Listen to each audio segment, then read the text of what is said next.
नमस्कार, मैं doctor Meenakshi Goyal, MS gynae, ND hospital Hisar.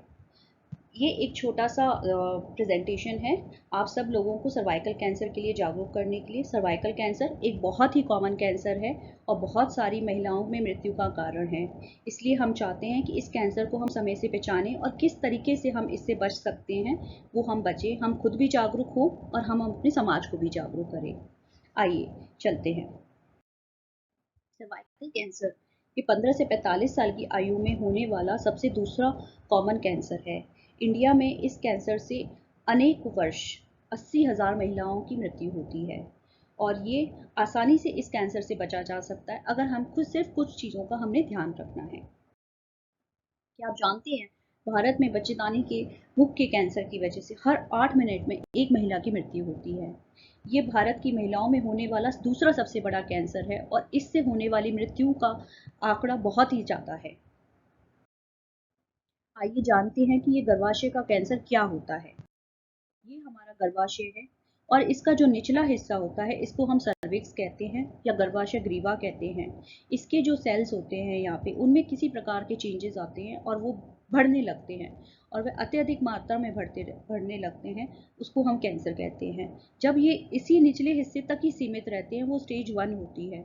अगर इसमें हमें कैंसर का पता चल जाए तो इलाज पूर्णतः संभव होता है।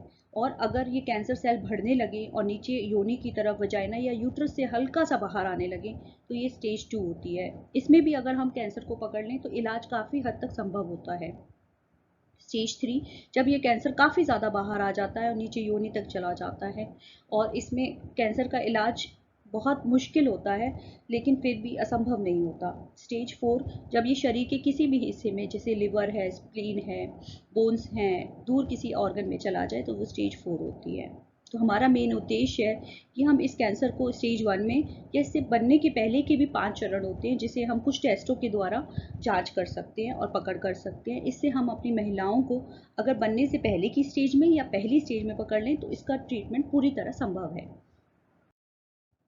इसकी कारण क्या होता है? इसको मुख्यतः इसका जो कारण होता है वो पेप्लोमा वायरस होता है, ह्यूमन पेप्लोमा वायरस। ये अनेक तरह के होते हैं और बहुत ही कॉमनली ये इसका इन्फेक्शन फीमेल्स को हो सकता है यौन संपर्क की वजह से।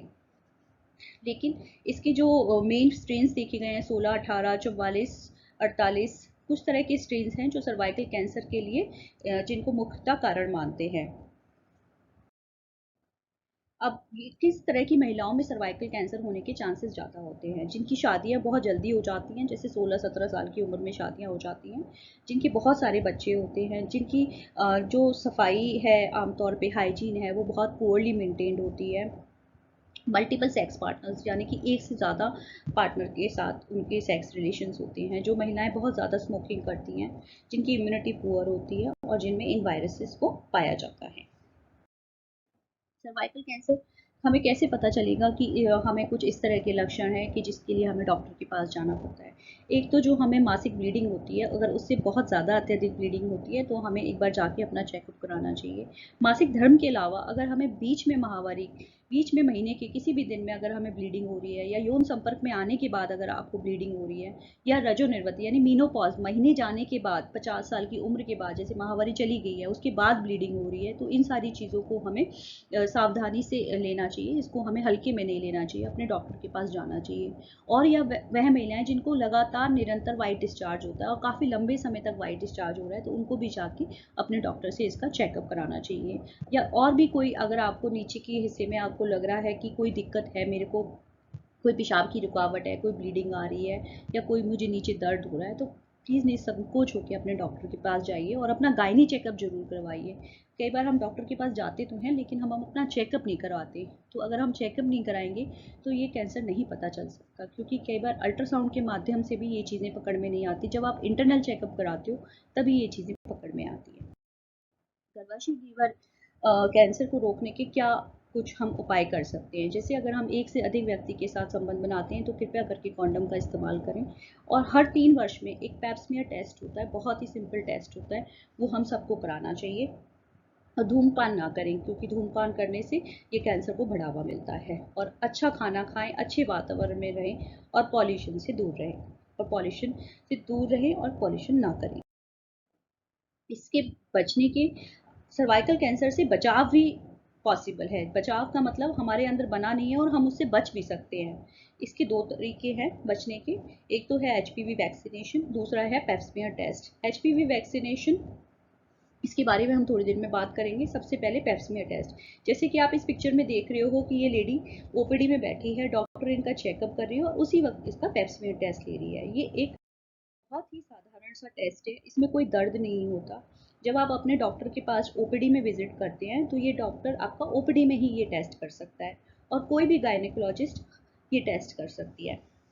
तो आप अब इसकी प्रक्रिया समझिए। जैसे आपको आपको लिटाया है, एक ये कसको स्पेकुलम होता है, इसको आपके योनि में इंसर्ट करते हैं और एक ये ब्रश होता है या एक स्पेटुला होता है, जैसे चम्मच होती है, इसके आपका जो योनि का ये मुख है इस पे ऐसे रोटेट करते हैं, ऐसे घुमाते हैं। उससे क्या होता है, इधर के जो कुछ सेल्स हैं वो इस पे चिपक जाते हैं। फिर उन सेल्स को एक ग्लास की स्लाइड्स पे इस तरीके से घुमाया जाता है ताकि ये सेल्स ग्लास की स्लाइड्स पे आ जाए। फिर इसको लैब में टेस्ट के लिए भेज दिया जाता है। इससे पेप्समियर के ये फ़ायदे हैं कि ये पेप्समियर हमें बनने से पहले की पास स्टेजेस होती हैं जिनका हम पता लगा सकते हैं, और अगर उसी में ट्रीटमेंट हो जाए तो ना उस स्त्री को अपना गर्भाशय निकलवाना पड़ता है। बिना गर्भाशय निकलवाए इस तरह के ट्रीटमेंट मौजूद हैं जिससे इसको हम बनने से पहले भी रोक सकते हैं। पैप टेस्ट किसे करवाना चाहिए?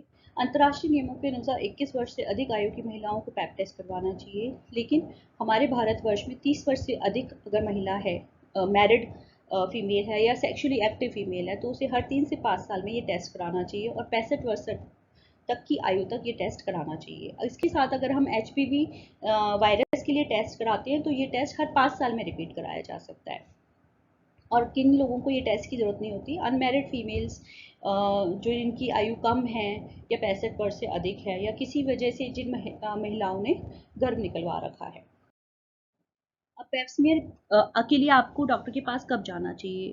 पेप्समियर के लिए जब आप जाते हैं, बेस्ट समय ये है कि आपकी माहवारी नहीं आ रही हो, माहवारी ख़त्म हो चुकी हो, उसके भी 3-4 दिन बाद जाएं और 48 घंटे तक आपने संभोग नहीं करा होना चाहिए। कोई आपने अपने वेजाइना में कोई सफाई, जैसे कई बार बीटाडीन वगैरह डाल के लेडीज सफाई करती है, वो सब नहीं करा होना चाहिए। योनि में, अपने वेजाइना में आपने कोई दवाई नहीं रखी हुई होनी चाहिए अंदर, और कोई गर्भ निरोधक क्रीम वगैरह जेली का प्रयोग ना करा हुआ 48 घंटे के लिए। तब आप अपने डॉक्टर के पास जा सकते हैं और ये चेकअप के लिए रिक्वेस्ट कर सकते हैं। अब हम बारी आती है वैक्सीनेशन। वैक्सीनेशन मतलब टीकाकरण। जैसे कि हमारे पोलियो का टीका होता है, डिप्थीरिया का टीका होता है, हेपेटाइटिस बी का टीका होता है, उसी प्रकार से एचपीवी वैक्सीन भी होती है जो कि एचपीवी वायरस को रोकती है, जो कि मुख्यतः कारण माना गया है सर्वाइकल कैंसर का।